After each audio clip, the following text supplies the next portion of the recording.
Hello, and welcome. I just actually recorded the solstice forecast, the Capricorn solstice.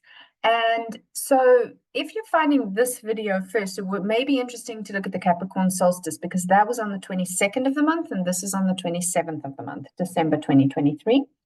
And it's interesting to reflect in only a few short days how much has changed and how much stays the same, because some things move fast and some things move slow. So it's always quite interesting, especially when you're first getting into your astrology, to see those differences. For example, in that chart, we still had Pluto at 29 degrees of Capricorn, we still had Saturn at 2 degrees of Pisces, and we now still have Jupiter at 5 degrees, or was Jupiter at 4 degrees? Anyway, pretty much in the same place. Uranus pretty much in the same place.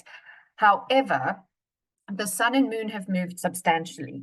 So the sun was at 0 degrees of Capricorn. He's moved 4 degrees, which in itself is not too much, but the moon, who is now at 4 degrees of Cancer, opposite, because, sorry, did I mention that? This is the forecast for the full moon in Cancer. Clearly, we're still dealing with Mercury retrograde, as you can see over here. So I've just jumped right in with where my brain is trying to piece things together, which might not have been very clearly related. Apologies.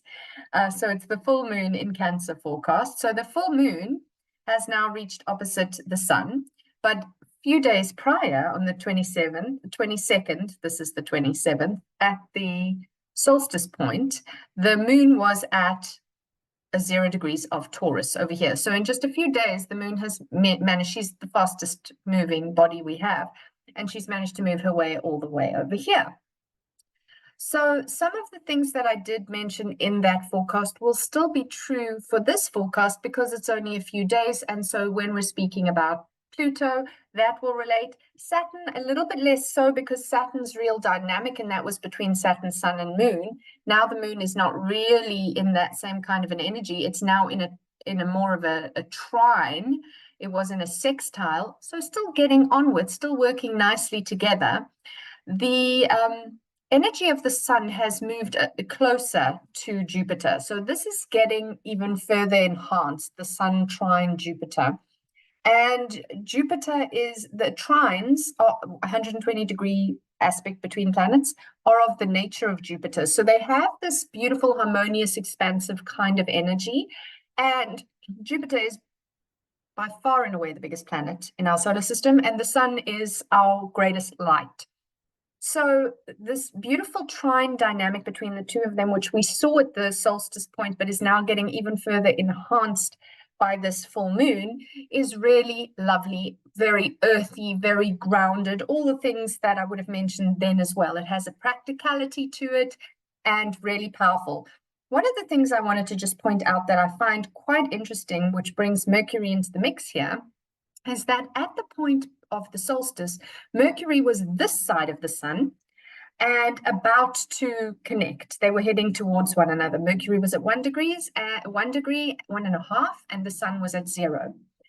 A few days later, we find Mercury has backtracked not only past the sun, but into the previous sign. So Mercury got to Capricorn and turned around and is headed back into Sagittarius. So Mercury is still retrograde and is now between Mars and the sun, and is in fact within a couple of days, a day or so here, going to conjoin Mars. So this is going to be a really intensive point for us to feel into, and we'll feel it even at this full moon. And then he will go back just a little bit further to, I think it's 21 or 22 degrees of Sagittarius, before stationing direct and coming on the 1st of January and coming back. And even there, Mercury's just been super present right now, because in all of these lunations, or that solstice point, and then the New Year point, which is in astrology, is not really the new year. We would look at that being the beginning of Aries season in some ways, but it is the beginning of the year, as most of us look at the year. So it's also an interesting one to think about. And that is the day that Mercury will station direct. So he's very in the mix. He's really coming in like, let's think about this. Let's reevaluate. Let's rethink. Let's rehash. All the putting re in front of a verb is going to give you retrograde things, especially in this case, Mercury retrograde. We can do that with most retrogrades, but definitely there's a remembering, a rehashing energy that is very powerful. And because he's getting to Mars, it's also, well, Mercury is our thinking. So how are we thinking is going to be a new way to move forward. And also with Mercury now in this very reading forming his second square to Neptune. So I'm reevaluating how to think about the ideal, the dream. Was I disillusioned? Was I delusional? Is that something that I have the capacity, Mars, take action, to bring into fruition? Those are the kind of spaces you might be playing. And actually, this is the 27th of December, but the last time that Mercury made his, or the first time, so there's going to be 3 squares for Mercury with Neptune because he's doing this retrograde. So the first one was on the 27th of November, and this is the second one that's in retrograde. I didn't look up before this forecast, sorry, when the last point will be, but it'll be in the beginning of the new year. Once Mercury stationed direct. So whatever was going on around the 27th of November, which was the last full moon in Gemini, now we're at the next full moon in Cancer. So what's interesting is that Gemini full moon was Mercury's full moon. And so as we were in that space where he had his first square, we were starting to think about it. And now as we get to the Cancer full moon, Cancer being a real energy of mothering and nurturing, now it's almost like the mother said, let's just go back. And you can imagine a time in childhood where your mother said, maybe you had a choice. Do you want to go to that party, or do you want to come out to dinner with the family? And you chose to go to that party, and then you weren't allowed to come out to dinner with the family. So you have this choice. And the mother says, the good mother says, and Cancer is the sign that is ruled by the moon, so she's very strong in this lunation. So the good mother says there are consequences. That's Capricorn as well, consequences, Saturn. So you get choices, and Gemini or Mercury energy loves choices. You get choices in life, but all of your choices have consequences. And so the good mother in reflection, Mercury retrograde, is saying, let's remember when you chose to do this and you had to sacrifice that. How did that feel? Because the moon in Cancer is very much about feeling. How did that feel? And how do you want to play it this time? You're faced with a similar choice, and now you get to choose. Do you think you chose correctly the last time? Do you want to do that again? Or would you rather do something different? And just based on all the readings that we've been doing lately and this very strong dynamic of relational pull, including with having our nodes in the signs of Aries and Libra, which is very relational, having this Chiron connecting to the nodes at the moment, also adding to the wounding within relationships. I feel like the choice is probably quite clear to do something differently, to make a different decision, to take a different action. But even when we know that is the right thing to do on a deep sort of like authentic level, the easier thing to do is the thing we know, even if we know we shouldn't. So this is going to be an interesting one for us to kind of lean into right now, because in some ways we could look at Cancer as the sign of the mother and Capricorn as the sign of the father. And we have this dynamic of the parent sort of energies of sun and moon as well, playing out in the moon in her mothering space, sun in the Capricorn space, and saying, okay, well, how does that look? If I wanted to give you good parenting with good boundaries and good nurturing, what choices would you make? But there are still choices, because sometimes the good boundaries of the father or the mother hurt the child in that moment. And it's only down the line. Remember, we've got Mercury retrograde, so there's a lot of reflection. It's only down that line that you say to yourself, you know what, that time that my mother wouldn't allow this, or my father put a stop to that, was actually a really good lesson that stood me in good stead my whole life. But we may not feel it at the time. So this is very much an opportunity for me, the way I'm reading this chart. It's very much an opportunity for us to get real about those kinds of things. Let's look at our modeling. Let's look at our good lessons. Let's look at our less so good lessons and the ones we wished our parents maybe taught us and they didn't.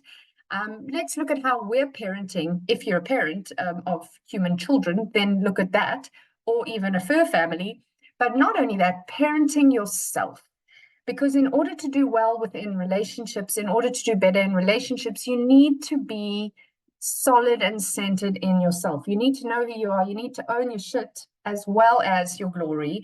You can't just be like, I'm wonderful, I'm doing nothing wrong, and expect that everything is from outside of you, because if that's how you're feeling, you're wrong. And you also can't make it all your fault and not look at what's coming back at you. So depending again on who you are, you need to understand who you are. You need to understand how you operate. And then you need to apply what's happening in the sky to your own chart and say, well, I'm not surprised this is coming up for me, because this energy is triggering something for me.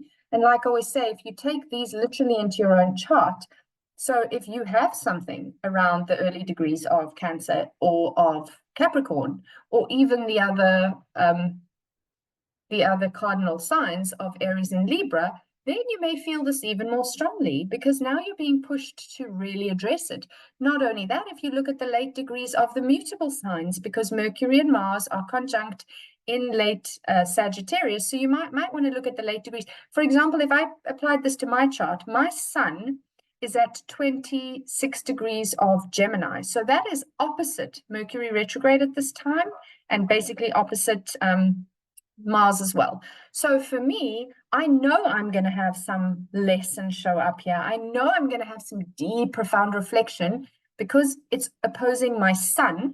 The reflection is more than likely going to be about myself, the way I shine, my soul's urge is going to be very reflective. And to be honest with you, I'm already feeling that in a huge way. So that makes sense. Even as I'm saying it without thinking about it, it makes sense. It's triggering for me. So that's how you take it into your chart and see what fits for me. What can I do with that? And sometimes I think sometimes we don't even have to do anything with it. It's almost just like permission to feel. Remember, this is a feely moon. Permission to feel. You don't have to dissect everything. Just feel it, roll with it. Think about yourself lying on the ocean and floating, and the waves are just bobbing you along. And well, unless the waves are crashing down on you, then you need to try and keep your head above water. But try to find your peace in rolling with it. Whatever that wave is doing, or the waves are doing, or the tide is doing, or the current is pulling, try to be present with it rather than too aggressively to do something about it. The Mars piece of this Mars Mercury together is strong, but I feel like there's the reflections on what I will be doing rather than the necessity at this moment of this moon to do too much. It's rather I can see what I have done, and I can see that I need to do differently. But right now, I just need to be in the waters. I just need to feel the things, and then the information is going to surface for me so that I know how to take action. So I don't really feel like this particular moon is going to be aggressively go, do it now. But we might feel like, again, know thyself. I know that's probably how I will react. I'll want to do it now. Let me fix it now. But that's probably not the time to act. It's more likely if we just try to feel, where am I feeling like pressure to change, to do something? Great. Note that down. Maybe even write it down so you don't forget. But just put a pin in it for now. Feel what's coming up. Give it a few days to kind of work its way through, and then recognize that you're going to, especially when Mercury early next year comes back across Mars, that's going to be a really potent, now I know. So it may be a few days for you, it may be another week or so. Just trust it. Okay, I hope that has been helpful. I am going to be taking a little bit of a pause myself over next week. So if I don't see you until the new year, I hope you have a wonderful new year, and I wish you a very nurturing full moon in Cancer.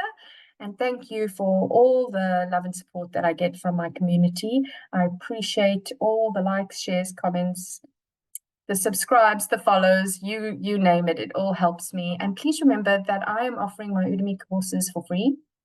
The links are below this video.